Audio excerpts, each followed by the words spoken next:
తెలంగాణ రాష్ట్రంలో కాంగ్రెస్ అధికారంలోకి వచ్చి ఏడాది పూర్తవడంతో పార్టీ నాయకులు సంబరాలు జరుపుకుంటున్నారు. ఈ మేరకు వనపర్తి నియోజకవర్గంలో పలు అభివృద్ధి పనులకు ఎమ్మెల్యే మెఘారెడ్డి శంకుస్థాపన చేశారు. ఈ సందర్భంగా ఆయన మాట్లాడుతూ కేంద్రం నుంచి బీజేపీ నేతలు ఏ మాత్రం నిధులు తెచ్చారో చెప్పాలని, గత 10 సంవత్సరాల్లో బీఆర్ఎస్ ఎలాంటి అభివృద్ధి చేసిందో చూపించాలని ప్రశ్నించారు. దీనిపై చర్చకు రావాలని ప్రతిపక్ష నేతలకు సవాల్ విసిరారు. రాబోయే రోజుల్లో తెలంగాణ రాష్ట్రం అభివృద్ధిలో ముందుకు దూసుకుపోతుందంటున్న ఎమ్మెల్యే మేఘారెడ్డితో మా ప్రతినిధి Rahim face to face. Congress party అధికారంలోకి వచ్చి ఏడాది కావడంతో తెలంగాణ కాంగ్రెస్ శ్రేణులు ఉత్సవాలు జరుపుకుంటున్నారు. అదే రీతిలో ఏదైతే మనం ఇప్పుడు వనపర్తి నియోజకవర్గంలో ఉన్నామో మనతో స్థానిక ఎమ్మెల్యే తుడి మేఘారెడ్డి ఉన్నారు. అన్న చెప్పండి, ఏడాది అవుతుంది కాంగ్రెస్ ప్రభుత్వం వచ్చి, ఎలా ఉంది?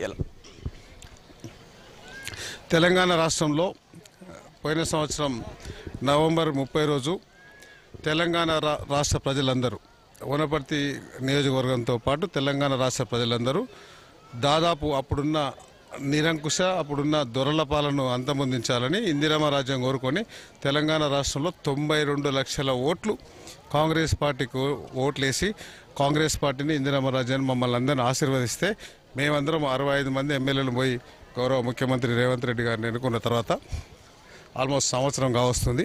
30 తారీఖు నాడు పోలింగ్ అయింది, 3 తారీఖు నాడు ఈరోజు కౌంటింగ్ అయింది. ఈ డేట్న 7 తారీఖు నాడు మా సీఎం గారు ప్రమాణ స్వీకారం చేసినారు. దానిలో ఈ సంవత్సరంలో మేము మా కాంగ్రెస్ పార్టీ వచ్చిన తర్వాత ఏం చేసినాము అనే దాని మీద ప్రజాపాలన ఉత్సవాల పేరు మీద ఉత్సవాలు చేసి ఉన్నాం. దానిలో భాగంగానే నిన్న మెడికల్ అండ్ హెల్త్కి సంబంధించిన స్టేట్ ప్రోగ్రాం గౌరవ అంబేద్కర్ గారి విగ్రహం దగ్గర నెక్లెస్ రోడ్లో జరిగింది. ఆ ప్రోగ్రాంలో వనపర్తి నియోజకవర్గానికి 3 108లు 2 102లు ఇచ్చిన మా గౌరవ సీఎం గారికి, మా హెల్త్ మినిస్టర్ దామోదర్ రాజనరసింహ గారికి ప్రత్యేకంగా వనపర్తి ప్రజల ధన్యవాదాలు తెలియజేసుకుంటున్నా. నేను వచ్చినాక కానీ ఆ ల్యాండ్లో కానీ ఎంఆర్ఓ కానీ ఎవరికి నేను ఆ శశికళ రెడ్డి గారి నా తనకి రావడం కానీ నేను ఫోన్ చేయడం కానీ ఏం జరగలే. ఆయనకు పని పాట లేక మతి భ్రమించి హాస్పిటల్ కడుకు పిచ్చి మాట్లాడుతున్నాడు. సాయిరెడ్డి గారు మా కాంగ్రెస్ పార్టీ కార్యకర్త, మేము ఎట్లా కాపాడుకున్నాం మాకు తెలుసు. తెలంగాణ రాష్ట్ర వ్యాప్తం కావచ్చు, అలాగే వనపర్తి నియోజకవర్గం కావచ్చు, పోలీస్ సిబ్బందిని ముందుకు పెట్టి కాంగ్రెస్ ప్రభుత్వం నడిపిస్తున్నారని కూడా బీఆర్ఎస్ శ్రేణులు అంటున్న విషయం. మంచి క్వశ్చన్ అడిగిండ్రు. ఒకటి ఇంతకు ముందు చెప్పిన ల్యాండ్ ఇష్యూ కానీ అది కూడా గడిచిన 9.5 సంవత్సరాల్లో ఆ దరిద్రపు ధరణి అన్నదమ్ముల మధ్యలో పంచాయతీ పెట్టింది, పాలెల మధ్యలో పంచాయతీలు పెట్టింది, గ్రామాల మధ్య పంచాయతీలు పెట్టింది. ఆ ధరణిని, ఆ మాయదారి ధరణి తీసేస్తున్నాం. దాన్ని 9.5 సంవత్సరాల్లో ఆ రెవెన్యూ రికార్డులు ఎన్ని మారినాయి, సర్వే నెంబర్స్ ఎన్ని మారినాయి, కృష్ణానదిని ఎంత ముంచినాం, వనపర్తిలో చెరువులను ఎంత ముంచినాం, తోటలు ఎంత ముంచినాం, అన్నీ దాని మీద చర్చకు రెడీ ఫస్ట్.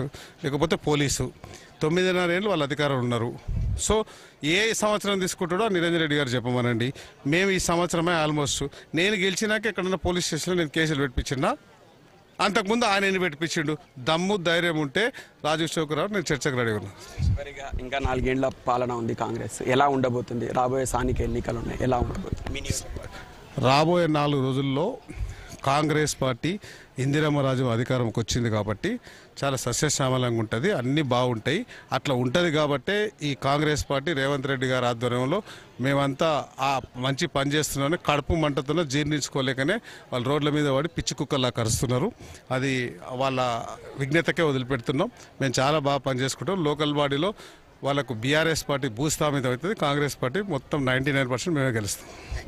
ఇది ఓవరాల్గా చూసినట్లయితే ఏదైతే అభివృద్ధిని ఓరలేక బీఆర్ఎస్ నాయకులు కావచ్చు, అలాగే బీజేపీ నాయకులు కావచ్చు, ఇలాంటి తప్పుడు ఆరోపణలు చేస్తున్నారు. కేంద్రం నుంచి ఎలాంటి ఫండ్స్ తీసుకొచ్చారో రాష్ట్రానికి అది కూడా చెప్పాలని చెప్పి తుడి మేఘారెడ్డి చెప్తున్న విషయం. ఇది ఇక్కడ ఉన్న పరిస్థితి. షౌకత్తో రహీం, 6 టీవీ, వనపర్తి నుంచి తెలంగాణ. ఇవి ఇప్పటివరకు నా బులెటిన్ అప్డేట్స్. మరిన్ని అప్డేట్స్ కోసం చూస్తున్నారు